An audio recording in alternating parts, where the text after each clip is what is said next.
تاسو کوم وخت کې پاتې کیږئ؟ حال، تیر شوی وخت یا راتلونکی؟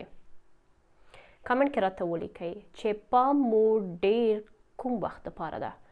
راتلونکي ته فکرمن یې چې راتلونکي به مې څنګه کیږي، 1 کال وروسته، 2 کاله، 3 کاله وروسته به زما ژوند څنګه وي او پلانونه به مې څه وي. هغې دپاره هڅه منډه تړله یا خپل تیر شوي ماضي یا تیر وخت ته ډیر زیات تاسو اندېښنه کوئ. ځینې خلک داسې دي چې تیر وخت یې ډیر ښکلی وي او غواړي بیرته هماغه تجربه کړي. د ځینو څخه ځینې تیروتنې شوي وي، افسوس کوي په خپل ماضي او بیا هم ماضي کې پاتې شوي وي.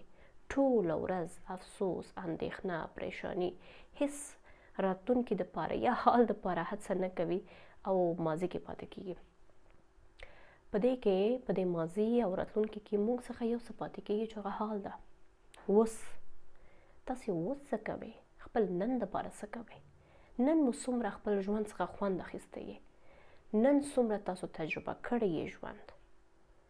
دا مو کله هم فکر کړی نه ده او زموږ ټول اندېښنه فکر 2 وختونو دپاره وي چې بیا څه کیږي، تیر وخت بیرته نه راځي، راتلونکي زموږ کنټرول کې نه ده، اوس چې زموږ تر کنټرول لاندې هم ده او تیریږي هم، هغې ته پام نه کوو.